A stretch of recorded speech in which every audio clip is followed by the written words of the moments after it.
Honours ভর্তি পরীক্ষার result প্রসঙ্গে কথা বলছি। যেহেতু রেজাল্ট পাবলিশড হয়ে গেছে, তোমাদের ভর্তি কবে শেষ হবে এবং সেই সাথে দ্বিতীয় মেধা তালিকার রেজাল্ট প্রকাশ কবে সেই বিষয়ে কথা বলবো। তো মূল টপিক চলে যাওয়ার আগে একটি রিকোয়েস্ট থাকবে, যারা এখনো নতুন অবশ্যই চ্যানেলটি সাবস্ক্রাইব করে পাশে থাকা বেল আইকনটি বাজিয়ে দাও, কারণ সামনে সকল আপডেট আমার কাছ থেকে পাবা। দেখো, তোমাদের হয়তোবা পরীক্ষার এই যে সেশনটা আছে, অর্থাৎ প্রথম মেধা তালিকা, এইটা কিন্তু 13 তারিখ পর্যন্ত তোমরা আবেদন করতে পারবা।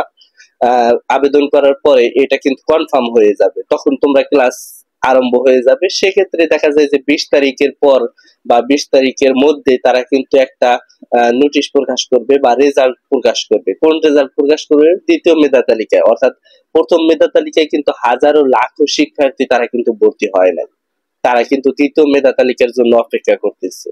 আবার কিছু শিক্ষার্থী আছে, বেশিরভাগ শিক্ষার্থী আছে তারা চান্স পায় না, চান্স না পাওয়ার কারণে তারা দ্বিতীয় মেধা তালিকার জন্য অপেক্ষা করতেছে।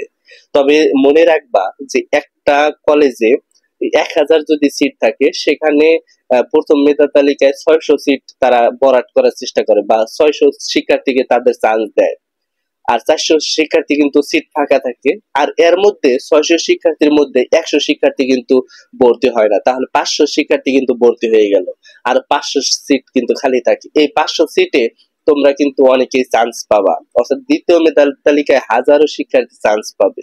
সমস্যা নাই, তুমি ভর্তি হও নাই, তোমার সাবজেক্ট পছন্দ হয় নাই, সেক্ষেত্রেও সমস্যা নাই। আর যারা একদমই চান্স পাও নাই, তারা চেষ্টা করবা যে তোমাদের দ্বিতীয় মেধা তালিকার রেজাল্ট পাবলিশড হওয়ার পরে যে ওই কলেজে ভর্তি হওয়া যায় কিনা। যদি না যায়, তাহলে কিন্তু প্রথম রিলিজ এবং সেকেন্ড রিলিজের জন্য অপেক্ষা করতে হবে, তখন কিন্তু সেখানে চান্স পাওয়ার সম্ভাবনা থাকবে। তবে প্রথম মেধা তালিকায় যাদের সাবজেক্ট ভালো হয়েছে, যাদের কলেজ মনের মতো হয়েছে, সেক্ষেত্রে ভর্তি হয়ে যাও, সমস্যা নাই।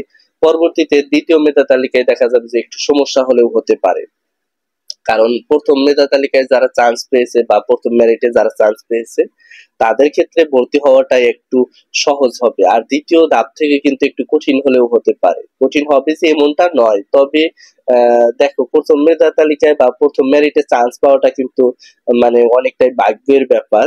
তো অবশ্যই চান্স পেয়েছো, ভর্তি হয়ে যাও। আর যারা চান্স পায়নি, তাদের 20 তারিখ পর্যন্ত বা 22 তারিখ পর্যন্ত অপেক্ষা করতে হবে দ্বিতীয় মেরিটের রেজাল্টের জন্য। তো ধন্যবাদ সবাইকে, আসসালামু আলাইকুম।